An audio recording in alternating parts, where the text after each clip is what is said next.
Hi, everyone. Welcome to this week's Business Edge podcast. My name is Phil Mattia. I'm the Director of Marketing for the Feliciano School of Business.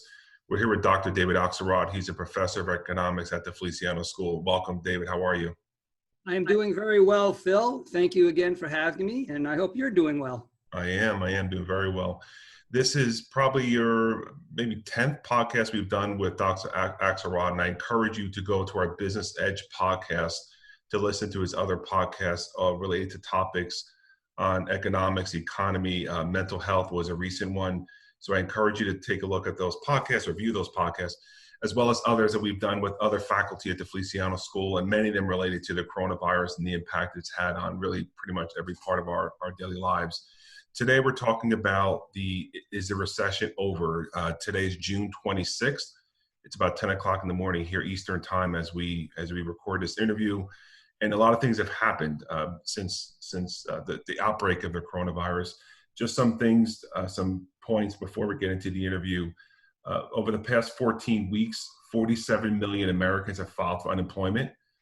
Just last week alone, 1.48 million Americans filed for unemployment for the first time. It seems like that trend is slowing. In the month of May, 2.5 million jobs were added into the economy. Economists were predicting about a $7.5 million job loss, but we had 2.5 million jobs added. July 31st is the end of the CARES Act. So those individuals who are receiving extra funding for unemployment from the federal government, that extra $600 a week is now expiring. From a coronavirus standpoint, states in this country, in the U.S., have pretty much opened at different stages. But now we're seeing some severe outbreaks in California, Texas, Arizona, and Florida. And it seems that these states now are pausing their opening, which obviously is having an impact on the economy and more so on jobs. So a lot is going on. So things have improved. But today we're talking about the recession. Is it over? And there was a May jobs report in particular, which we're going to talk about, as well as talk to Dr. Axelrod about his predictions of what's happening and what we can expect to happen. So let us begin. Our first question is, economists predicted the May 20 job report would follow trends of increasing unemployment and declining payrolls. So what caused these predictions to be wrong? Well, the May BSL jobs report was surprisingly lower than projected. Many expected an unemployment rate of between 16 and 20%. It was released at 13.3%. So let's consider the details. All right, first, the numbers of people claiming job benefits, the dominant measure of the newly unemployed, have not been far off from earliest predictions. Back in mid-March, when the national shutdown was first announced, the Federal Reserve predicted there would be eventually 27 million people losing jobs. Since then, there have been about 47 million new claims as of June 25th. And we are still seeing new claims of about 1.5 million weekly, which is historically high. So that has been an accurate forecast.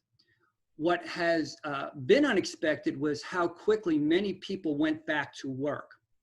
Some states started reopening at the beginning of May, early enough to impact the jobs report. This was at least a month earlier than anticipated back in March, which expected about a 3-month shutdown into mid-June, which we have seen in New York and New Jersey. Another element is that a higher percentage of new jobs are part-time. The implication is that while people were going back to work more quickly, many are working less hours since the economy is still very slow. So while not unemployed, they are what's called underemployed. One more issue has been how people have been responding to survey questions. To be counted as unemployed, one must be without a paid job and actively looking for work. There is evidence that many respondents who were not working but had not been fired and were waiting to be called back were marked as employed.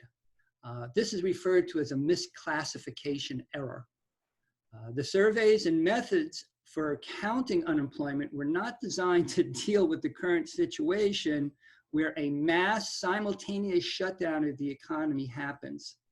From a policy standpoint, the low unemployment rate is a mixed result. The more people have jobs than expected is normally considered good, right? That's what we're looking for. However, it also means more people are being exposed and exposing others in a pandemic that is still quite active. The concern is that the better unemployment numbers now might mean worse numbers later if another shutdown occurs. So your point about exposing people, employees to the pandemic with opening of, do you think there's some kind of correlation to what we're seeing in those 4 states with Texas, Arizona, Florida, and California? Because they opened up. Absolutely, absolutely. Because it's not just encourage, let's put it this way. The whole point of having people go back to work is so that businesses can continue to run. But if they're going to run, they're going to provide goods and services to customers. So all of this is related to exposure. But do you think the employees are now following the specific protocol of wearing masks and gloves, or the employers are not sanitizing correctly? There's 2 things to be concerned about. One is whether protocols are being followed, okay? And that's definitely an issue. But there's another element, and that is even if you follow protocol, okay, there's still a risk. For example, with the so-called, I believe it's the N95 mask, the reason why it's called 95 is because it's rated to get rid of 95% of viruses and bacteria. That means some still gets through. This is the world of uncertainty and risk. There is no set of protocols that are going to completely eliminate all this.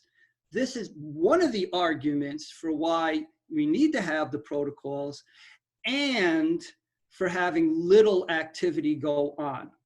As you expand more activity, even if the people kept to the protocols, you would still see an increasing rate of cases. Yeah, it's a tough situation because there's a balance between balancing the economic health of the country to the public health or economic, there's that balance there of opening up too soon, but then there's people that are feeling, well, I need to go back to work. I need a job. It's affecting the economy. And there's that balance there. Something's compromised. And I think in those states, they compromised the public health by opening up too soon. I mean, I saw Florida had the highest, I think yesterday, the highest amount of cases they've ever had.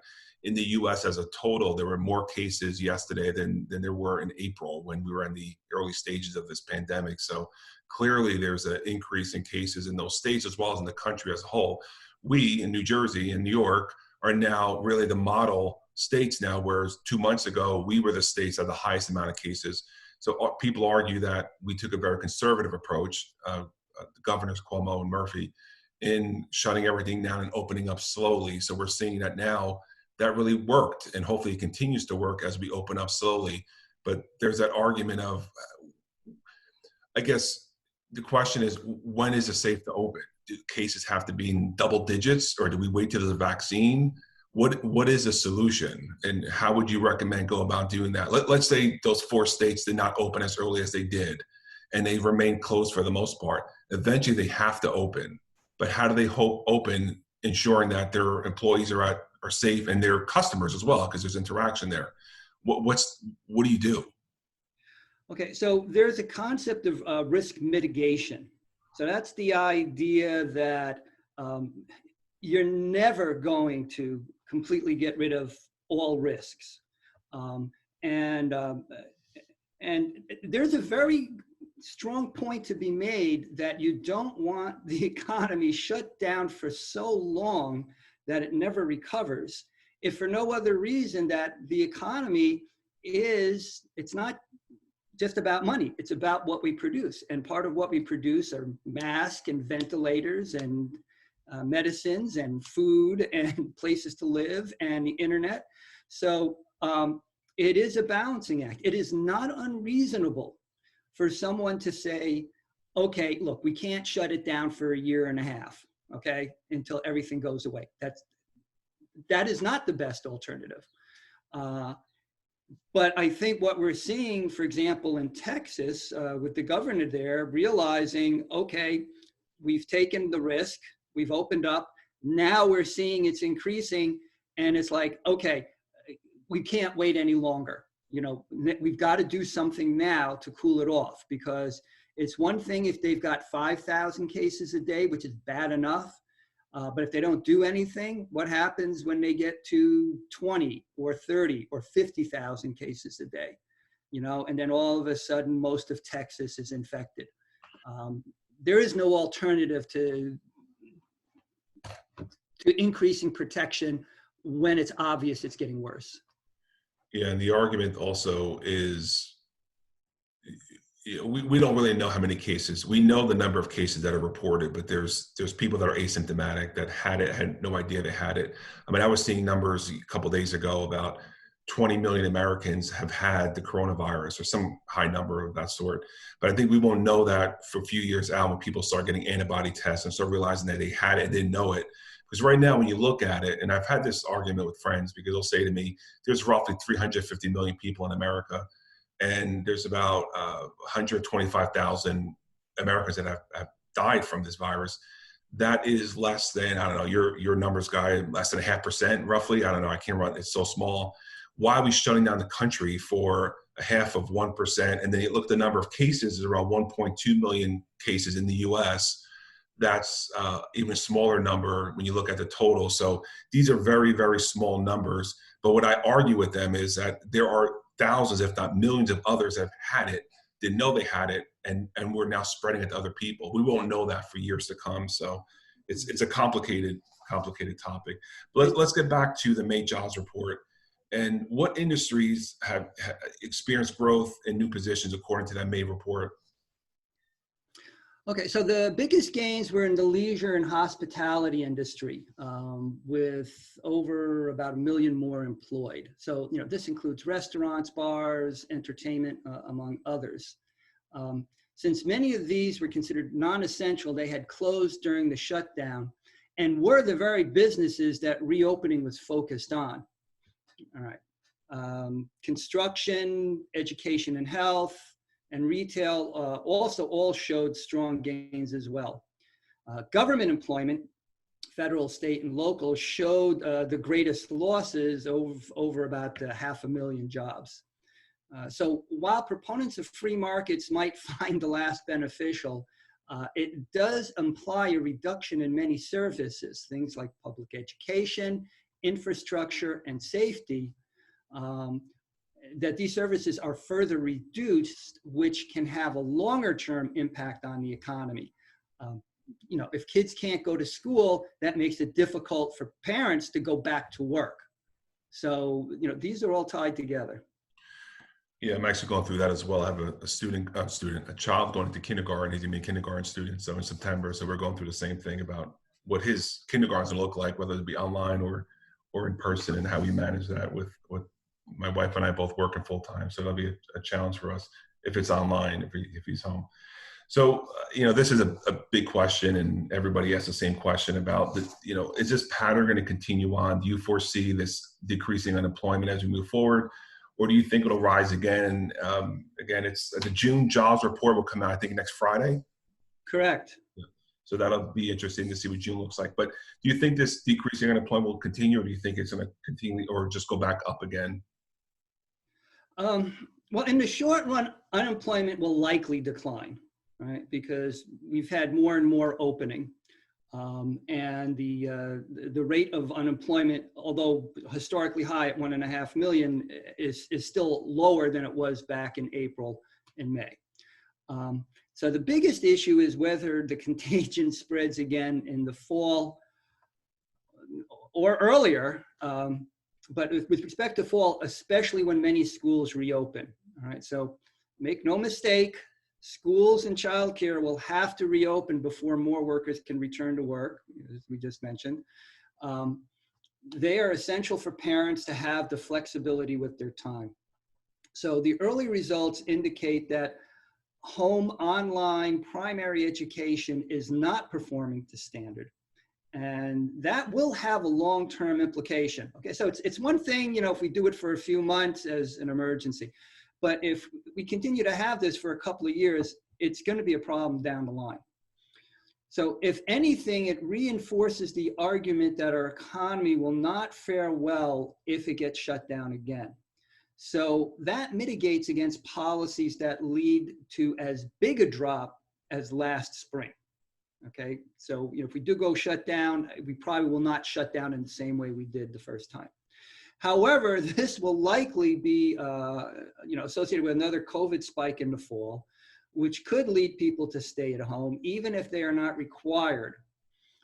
This would also slow the economy down, leading to a larger jump in unemployment. Another factor will be issues around this year's election in early November. If there is any uncertainty or prolonged contesting of the results, it could rattle the markets and create a greater divide in the society. That could lead people to go out, travel, and interact less, all of which would exacerbate unemployment, which in turn makes the political divides even wider.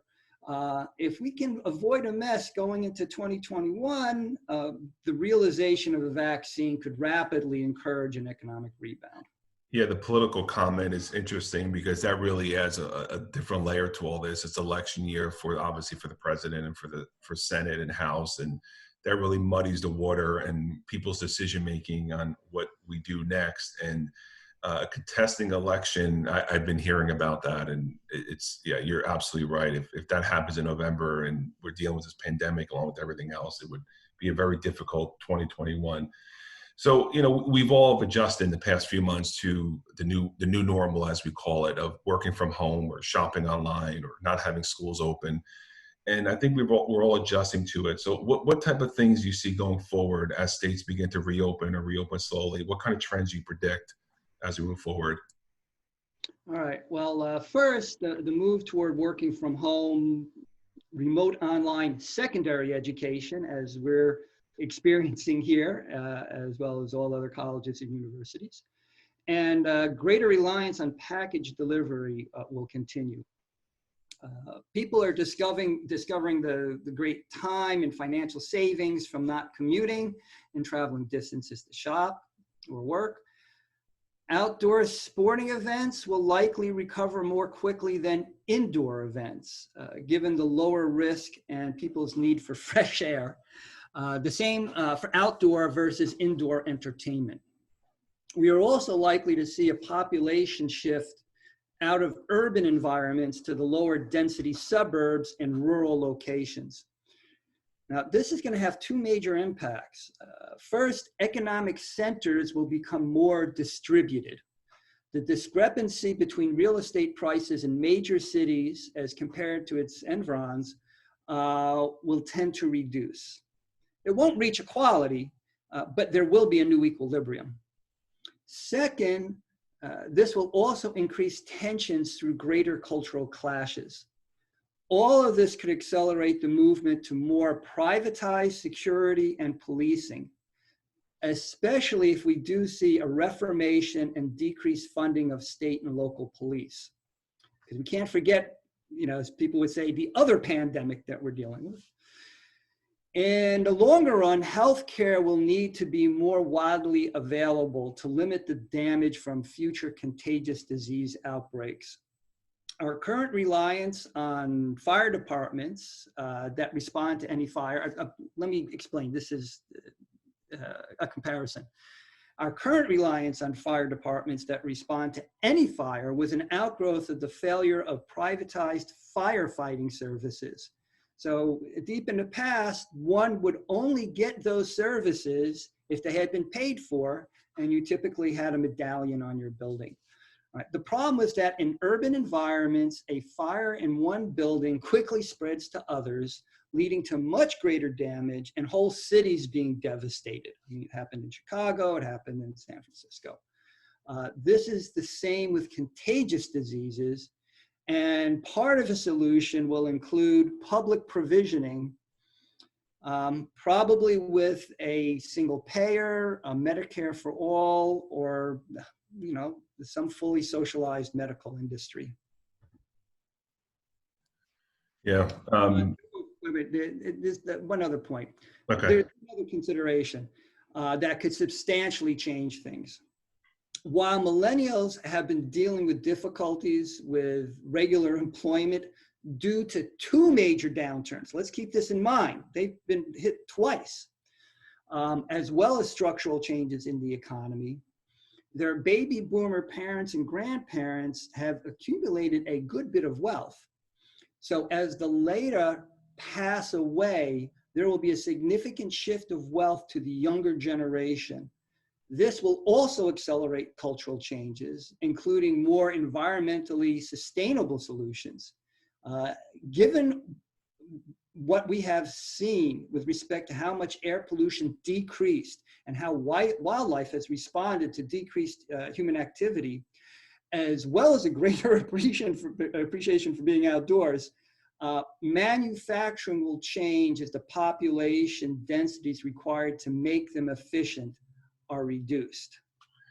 Yeah, you mentioned millennials as what our students remember early part of this year in January, February, in the class that I teach. And I was telling my graduating seniors, you're in a great position. You're graduating in probably the best economy in however many years, and you'll easily find a job. And then a month later, you're now in the worst economy ever.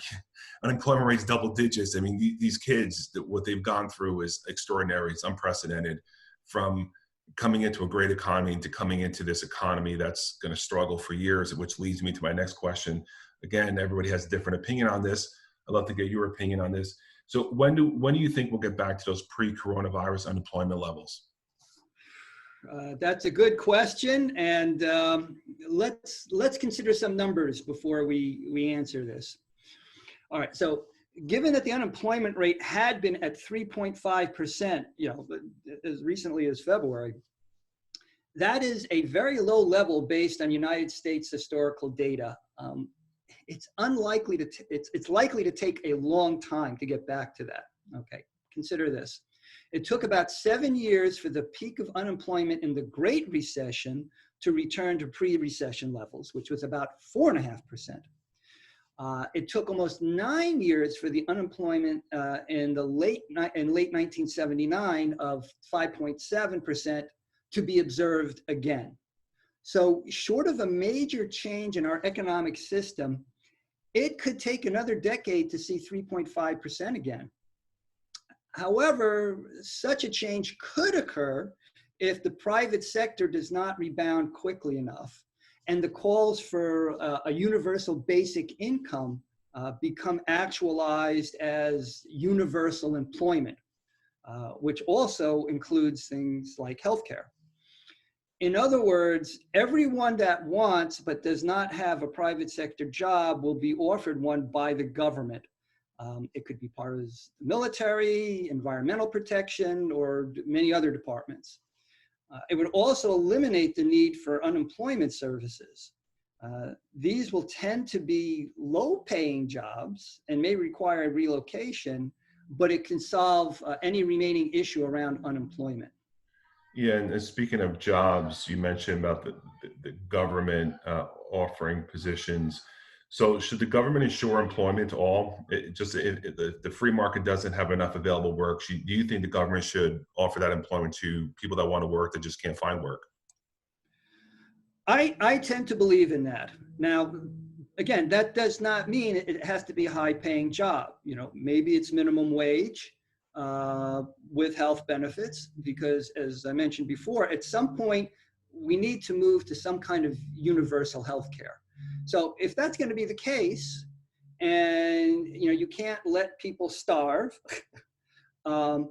you might as well at least offer them work where they're being productive in some way and they're helping the economy, rather than just saying, okay, you know what, you can't work, you can't do anything. It's a way of understanding what used to be called noblesse oblige. Okay. And at some point, those who are the most powerful, the most affluent, the ones with the greatest resources, do have a moral responsibility to make sure that the system that enables their wealth and power maintains. Yeah, the one thing that I know Congress was talking about was infrastructure, and it was on both sides, Democrats and Republicans, and they talking about potentially investing $2-3 trillion in infrastructure, but it seemed like that conversation went away, which I thought infrastructure would have been great because that creates jobs for people that can't find work to get work and at least get them out there and feel good about themselves and earning an income. What happened with that? Have you heard anything about infrastructure? I still hear occasional comments on it. I think, both Republicans and Democrats know that it has to be done. Let's put it this way. It's had to have been done for the last 10 years. And unfortunately, the political issues have gotten in the way of making progress with it. Now, some progress had been made earlier in the Trump administration, but not enough. So at some point, yeah, they're going to have to go back because our bridges are a mess, our roads need repair. If we're going to be so reliant on the internet for remote work, we're going to have to be able to assure that every household has high-speed internet. Otherwise, what are you going to do? You're going to either exclude people because they're not have enough income to afford it, or businesses are going to have to pay for individually wiring each house, which is going to be so expensive they won't do it. Yeah, and it's also even more troubling with students for children who don't have internet and they're learning from home. They may not have quality internet or no internet at all. So you have kids who are learning remotely but don't have broadband or have anything, and they're now not being educated as to those students who do have access to broadband and all that technology. So it affects children as well. And Absolutely. I hope it comes back around. I know they're talking about a fourth stimulus plan or fifth. I lost track. And by late July, but again, there's talk back and forth on what that's going to be like. But I think it's more about, I know Trump is talking about the payroll tax cut and a one-time payment. I know the Democrats are pushing more for extending out the unemployment insurance to $600 a week unemployment insurance. So I think something will happen, something will get done. But in this political climate, we're so hyper partisan, it's going to be challenging to get to a place where everyone's happy. And again, we try to keep politics out of our discussions, but it really factors into a lot of what's going on.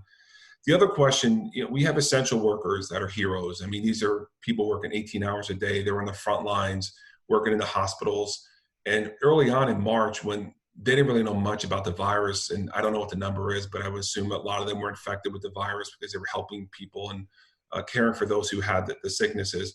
So, and we all agree they're heroes, they're warriors, and everyone agrees that these are individuals that are truly putting themselves in danger every day. So should they be compensated as well as the military, these individuals, these frontline health workers? I believe so. President Trump, has specifically described them as warriors and heroes, which they are. But, it's insufficient for us to just, give those words. It's sort of, the equivalent of, oh, you've worked for the business for 50 years. Here's a nice pen, right? But it's not just that. It's not just that recognition. It's the realization that if they're not being compensated enough, that their children at home can be secure, that they're not going to lose their housing, that there's healthcare and feeding and education and all of that, it increases the risk to these workers, which then threatens our economy as a whole. So yes, you know what? They are like defense workers. They are protecting our culture. They are protecting our economy by taking all these risks. And at a minimum, they should be compensated at least as well as those in the military. And I mean, that includes the health care, and that includes salary, and that probably should also include some kind of retirement benefits, going forward. Yeah, I know. And again, I know there was talk about. Yeah, I know. There was talk about this a month or so ago when they were talking about the stimulus plan about giving, it was hazard pay, I think they called it. The House and Senate were having discussions about this, but again, never materialized. It now seems like it's not being talked about. So hopefully in the next stimulus that includes something, because these are, you think of nurses, I mean, they're not highly compensated. They're not making hundreds of thousands of dollars. I mean, they're not making, I don't know what their average pay is, but these are unprecedented, and they were put out there in the front lines of this virus that really no one really knew much about early on. And then you get to the issue of the PPE, the equipment, or the gowns and masks and protective equipment that they didn't have, they were running low on. I mean, I read stories about nurses that were sharing gowns and masks because they were running out. And so there's so many issues there, but I absolutely agree with you. I think they should be treated like the military. The pension part, I think I never thought of that as well, but yeah, they should. They save people's lives, hundreds of thousands of people's lives at their own risk. So, all right, so let's finish up with the big question about the June jobs report, which should be out next Friday, which is going to be July 3rd, I think. That's crazy. June's almost over. It's going back. I know. Felt like we've been here for so long. All right, so what are your predictions for that report? I have to be honest, it's a little tricky since, because of the discussion about changing the misclassification issue. All right, so that's recognized, and they're trying to decide whether to deal with it or not.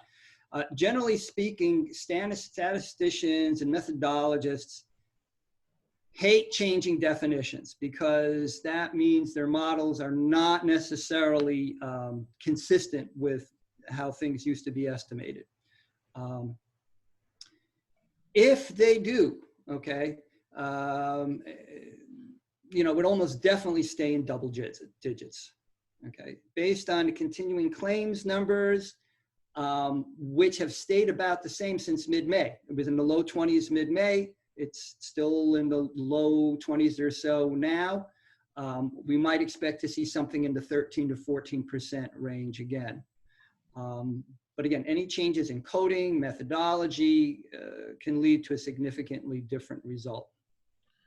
Yeah, economy is so critical. I'm a political junkie. Actually, my major in college was political science, so I love politics. But when you look at presidential elections, the number one driver of why people vote for presidents is the state of the economy. So when you look back throughout history, I think there's only two presidents that were not reelected, but that was Jimmy Carter and George H.W. Bush, and they were both in a bad economy. But for the most part, if you're a president, an economy, and you know this better than I would, but if your economy is good, for the most part, people will reelect you because they'll say, well, I may not like this guy, I don't like about his policy, but economy's good. It's a feeling of security of like, well, he did a good job for 4 years. I may not agree with him on everything, but I have a job, my family has jobs, and this prospects are good. So that's why economy is critical. And when I look at all these polls of who's going to win, Biden, Trump, I always look at, it really depends on one thing, is the economy. And I think it was Jim Carver, back in the early 90s. And he said, "It's the economy, stupid," that famous line. Yes. And he was spot on. And that's really what people care about. So that's why the economy, and you as an economist, it's such a critical area right now. And it's a field that I think is even more attractive for students to get into economics because it impacts all of our lives and everything we do, but also on a political level. So really it's in the best interest of the president and the Republicans to make sure this economy is as good as possible on November 3rd, because when the voters go into the polling booths or whatever, whether it's mail-in or absentee, whatever they do, that's going to decide whether he gets reelected, and period. And regardless of his approval ratings or regardless of what he did and his tweets and everything else he's done, if that economy, and people have asked me this question, if the economy is where it is at right now, I think he loses soundly. He'll be beaten badly. If the economy rebounds and jobs start getting added and people feel good about it and jobs are coming back, he has a very good chance of winning again because the incumbent always has the advantage. So that's why these next 4 months or 5 months, or it's going to be interesting to see where this economy moves. And as the president, he will do everything in his power to make sure the economy moves because he knows, or his people around him know, that bad economy, you're not getting reelected. I don't care who you are, what you've done in the last 4 years, you're not getting reelected. So, it plays into it so much, more than anything else is the economy. It's very true. Very true. And we'll do another podcast, you and I, once, because Biden, I don't think he's come out with his platform or what he wants to do for his, if he were to become president, because I would love to get your opinion on, juxtaposing Trump's economic plan to Biden's economic plan, because again, it's even more critical now of where we are from an economic standpoint, from a healthcare standpoint. There's so many issues that have to be resolved and have to take action again. So it'd be interesting to talk about those two plans, because I haven't heard Biden's plan. I'm not sure if you've heard it, but I haven't heard it yet to have a conversation about. So once we start hearing of it, we'll be able to have a discussion about it. All right, David, thank you again. Thank you for your insights, knowledge, expertise, as always. And I thank you all for listening. And again, please go to Business Edge podcast channel and check out our other podcasts, including David's. I assure you, you'll learn a lot. So till then, thank you all. Bye-bye.